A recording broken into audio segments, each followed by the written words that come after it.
nama saya Cikarang Bunga Rizky, NIM 2205040491. Baiklah, dengan video kali ini saya akan menjelaskan tentang apa itu hukum dagang. Jadi sebelum saya memasuki materi, saya ingin membuka dengan pantun. Pagi hari membeli lontong, lontong dibeli bersama kawan. Bisnis lancar, hati pun senang. Kalau hukum dagang kita pahami. Baiklah, kita masuk dengan materi dengan judul peran hukum dagang dalam kegiatan perdagangan di Indonesia.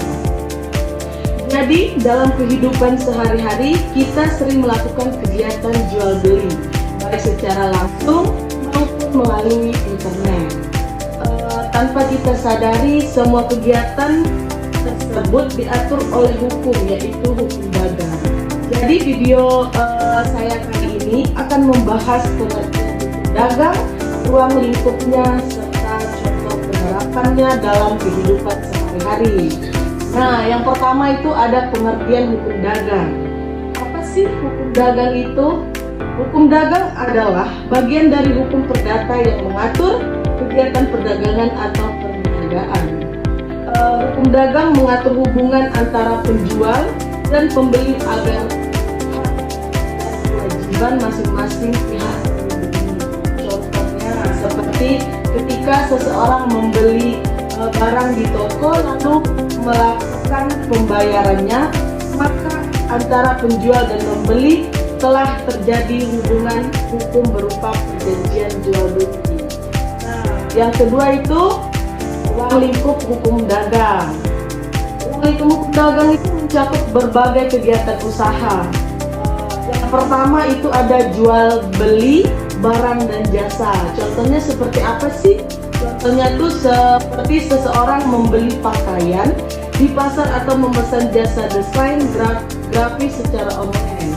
Transaksi tersebut termasuk dalam hukum dagang karena melibatkan pertukaran barang atau jasa dengan uang.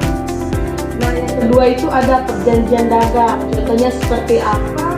Itu ada seorang pemilik toko itu membuat perjanjian dengan pemasok barang mengenai harga, jumlah, dan waktu pengiriman. Jika salah satu pihak melanggar, dapat timbul sanksi. Yang ketiga itu ada badan usaha. Contohnya itu seperti perusahaan berbentuk perseroan, terbatas atau disingkat dengan PT.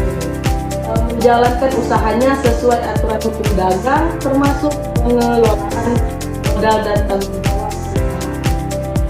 Nah, yang keempat itu ada transaksi elektronik. Contohnya seperti apa sih? Contohnya itu jual beli melalui marketplace, seperti toko online juga termasuk dalam lingkup.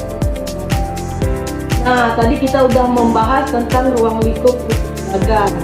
Jadi kita masuk lagi ke penerapan hukum dagang dalam kehidupan sehari-hari.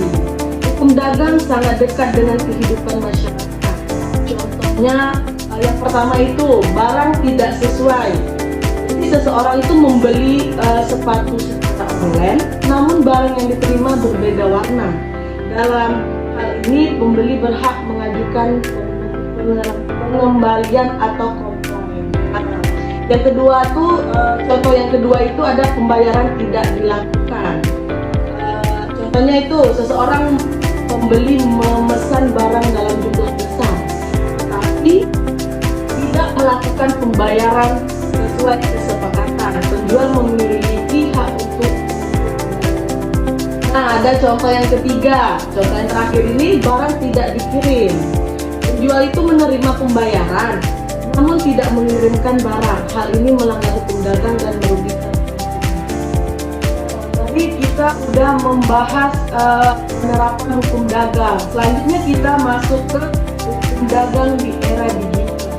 Perkembangan teknologi membawa perubahan besar dalam kegiatan perdagangan. Contohnya itu dalam marketplace, penjual wajib mencantumkan deskripsi produk yang jujur dan jelas. Jika tidak, konsumen dapat merasa dirugikan dan mengajukan pengaduan. Marketplace juga menyediakan sistem penilaian dan pengembalian barang sebagai bentuk penerapan hukum dagang modern. Nah, masuk yang ke pentingnya hukum dagang. Jadi, hukum dagang itu memiliki peran penting dalam menciptakan perdagangan yang adil. Yang pertama itu ada melindungi konsumen. Contohnya seperti konsumen dapat menuntut haknya jika barang yang diterima rusak atau tidak sesuai. Yang kedua itu ada melindungi pelaku usaha. Contohnya itu seperti penjual memiliki dasar hukum untuk menagih pembayaran dari pembeli. Yang ketiga itu ada memberikan kepastian hukum. Contohnya itu seperti adanya perjanjian tertulis membuat hak dan kewajiban masing-masing pihak menjadi jelas. Jadi berdasarkan pembahasan tersebut dapatlah disimpulkan bahwa hukum dagang itu memiliki peran yang sangat penting dalam kegiatan perdagangan. Pemahaman hukum dagang akan membantu menciptakan transaksi yang aman, adil, dan tertib. Nah, mungkin itu saja penjelasan materi dari saya mengenai hukum dagang. Sebelum saya menutup video ini, saya akhiri lagi dengan pantun. Pergi belanja membeli sepatu, sampai rumah ternyata kekecilan. Kalau paham hukum dagang sejak dulu, transaksi hidup pun. Terima kasih. Bye bye everyone.